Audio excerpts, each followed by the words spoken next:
இந்த நல்ல காலை நேரத்தில் உங்கள் யாவரையும் மனதார நான் வாழ்த்துகிறேன். என் தேவனாகிய கர்த்தர் உங்களை ஆசீர்வதிப்பாராக. வேதத்திலிருந்து ஒரு வசனத்தை வாசிக்கிறேன். அது எசேக்கியேல் தீர்க்கதரிசன புஸ்தகம் 38ஆம் அதிகாரம் வசனம் 7. நீ ஆயத்தப்படு, உன்னுடனே கூடின உன் எல்லா கூட்டத்தையும் ஆயத்தப்படுத்து, நீ அவர்களுக்கு காவலனாயிரு என்பதாக. எனக்கு அன்பான என் குடும்பத்தின் மக்களே, உலக வாழ்க்கையிலே ஒரு காரியம் வெற்றியாக இருக்க வேண்டுமானால் முன்கூட்டியே நாம் ஆயத்தப்படுத்தி கொள்வது அவசியம். ஆவிக்குரிய வாழ்க்கையிலும் நாம் ஜெயம் பெற வேண்டுமானால், ஆத்துமாக்களை அறுவடை செய்ய வேண்டுமானால் ஆயத்தம் நமக்கு அதிக அவசியமாக இருக்கிறது. எனக்கு அன்பான தேவ பிள்ளையே, நாம் பயணத்தை மேற்கொள்வதற்கு முன்பதாக மிகவும் கவனமாக ஆயத்தம் செய்கிறோம். ஒரு திருமண வாழ்க்கையாக இருக்கட்டும், அல்லது பிள்ளைகளின் படிப்பின் காரியங்களாக இருக்கட்டும், நம்முடைய எதிர்கால நன்மைகளாக இருக்கட்டும், நாம் மிகவும் கவனமாக ஆயத்தப்படுத்துகிறோம்.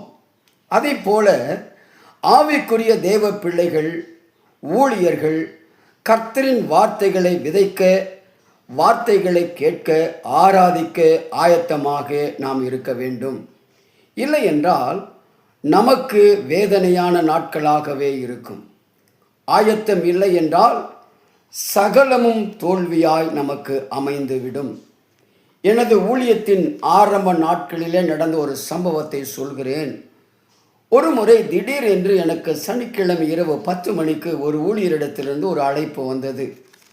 காலையிலே 7:30 மணிக்கு ஆராதனை நடத்தி கொடுக்க முடியுமா என்று கேட்டார்கள்.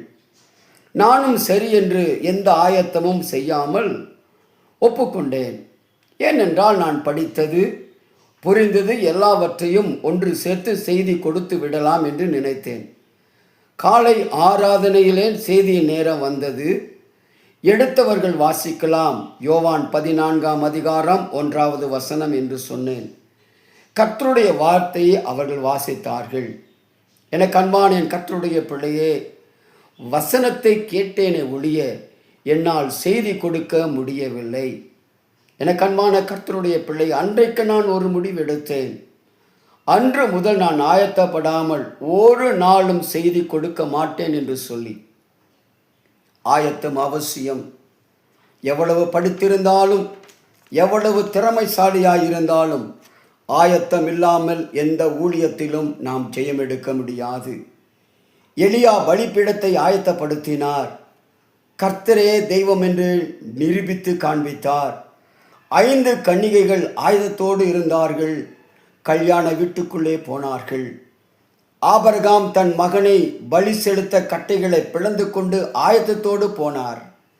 கர்த்தர் ஆட்டுக்குட்டியை காண்பித்தார். ஆயத்தம் அற்புதத்தை கொண்டு வரும். எனக்கு அன்பான தேவச்சனமே, நாம் ஆயத்தப்படுவோம்.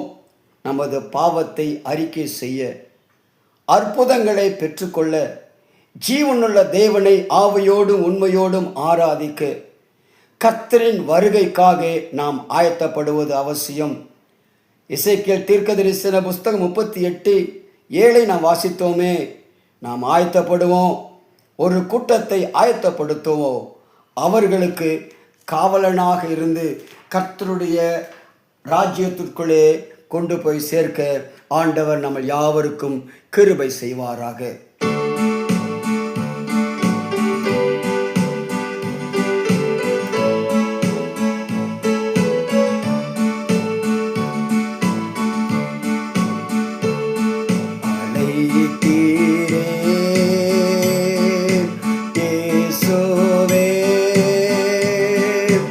அன்போடே என்னை அழைத்தீரே, ஆண்டவர் சேவையிலே உழைப்பேனே, ஆயத்தமானேன் தேவே.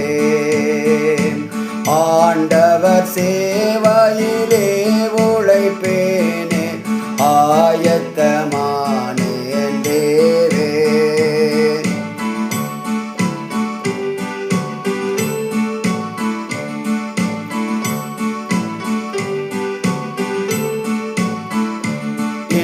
ஜனம் பாவத்தில்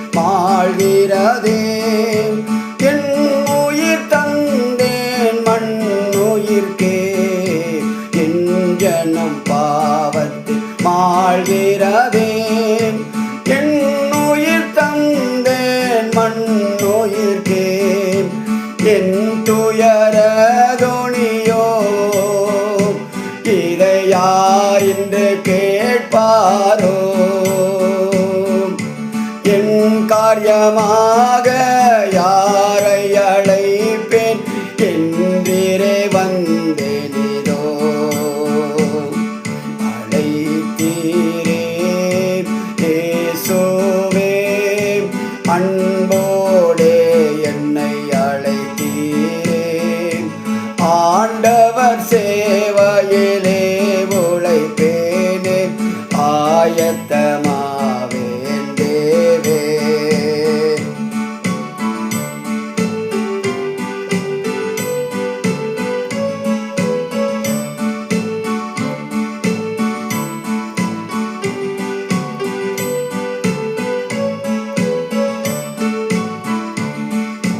எந்தன் ஜெபத்தை கேட்டிடுமே, ஏழை ஜனத்தை மீட்டிடுமே. எந்தன் ஜெபத்தை கேட்டிடுமே, ஏழை ஜனத்தை மீட்டிடுமே. எந்தன் பிதா சித்தமே, எந்தன் போஜனமும் அதுவே. என் பிராணனை கூட நேசித்திடாமல் என்னையும் ஒப்படைத்தேன்.